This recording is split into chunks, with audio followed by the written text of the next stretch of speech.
한덕수가 대선에 출마할 생각이 진짜인가 봅니다. 한덕수는 그동안 사석에서 이재명 전 대표의 대선 승리는 국가를 위해 막아야 한다는 신념을 갖고 있다는 전언입니다. 물론 이 발언은 전언입니다. 그래서 체크를 해야겠지만 한덕수 참모들이 흘리는 것이죠. 민주당한테 빨리 탄핵해 달라는 겁니다. 그런데 이런 보도를 본다면 헌재는 무슨 생각을 하겠습니까? 그리고 국민은 또 어떻게 생각하겠습니까? 관련해 오늘 가장 화제가 된 영상 보시고 이어가 보겠습니다. 저는 사실 약간 암담했거든요. 왜 암담했냐 하면 우리가 거시적으로는 민중이 역사의 주인이다. 이제 국민이 나라의 운명을 결정한다. 이렇게 또 뭐 정치를 하려고 국민이 합니다. 이런 말씀 평소에 하세요.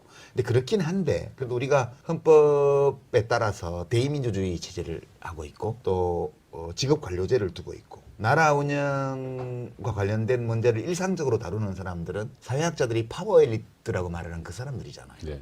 근데 지금 보면 대통령은 군대를 동원해서 국회를 해산하려고 했고 헌법재판소는 그 권한대행이 헌법 위반을 했는데도 중대하지 않아서 그냥 괜찮다고 얘기를 하고 그 권한대행들은 헌법을 무시하고 헌법재판소의 결정도 깔아뭉개면서 마음대로 하고 언론인들은 내란 세력한테 마이크 쥐어주고 군인들은 그 불법적 인지시를 시킨 대로 하고 경찰도 마찬가지고 나라의 중요한 중대사를 결정하는 일을 해온 정치, 경제, 군사 분야의 그 소위 말하는 파워 엘리트, 권력 엘리트들이 이렇게까지 헌법에 무지하고 헌법을 무시하고 오로지 자기 이익만 챙기고 이런 모습을 본 것 같아서 저만 그런 게 아니고 정말 무슨 희망이 있냐 이 나라에 라고 말하는 분들도 계시거든요. 저는 사실 그 관련해서요. 지금의 이런 상황을 저는 이런 얘기를 많이 했어요.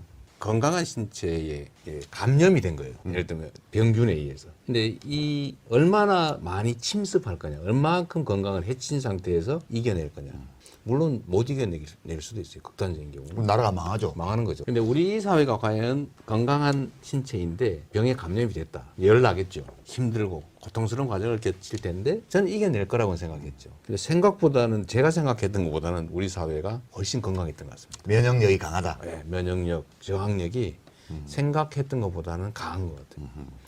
저는 사실 이 초기에 예를 들면 이제 계엄이 있기 이전에 사실 상당히 비관적으로 봤거든요. 언젠가는 우리가 이 상황을 극복은 할 텐데 엄청나게 많은 희생을 치른 다음에야 이겨낼 수 있을 것이다라고 생각했는데 우리 윤석열 대통령이 제가 생각한 것 이상으로 더 과격한 반응을 보인 거죠. 그리고 그 과격한 반응에 대해서 우리 국민들이, 대중들이 신속하게, 강력하게, 그것도 품격 있게 대응을 해서 결국은 이겨냈잖아요. 네, 공감합니다. 국정은 시간이 가면 갈수록 더 망하고 있습니다. 오세훈과 유승민 두 사람이 빠지면서 국민의힘 대선 경선은 한동훈과 안철수를 제외하면 탄핵 반대파 일색이 됐습니다. 거기에 한덕수 차출론까지 더해져 보편적 민심과는 정반대 양상으로 경선이 진행될 것으로 보여집니다. 오로지 반 이재명을 앞세워 윤석열 극렬 지지층이 주도하는 당심에 구애하는 그들만의 리그가 될 가능성이 높습니다. 중도층 민심이 중요한 본선에서는 불리하게 작용할 것입니다. 사실 지금 국민의힘이 주력해야 하는 건 대선 승리가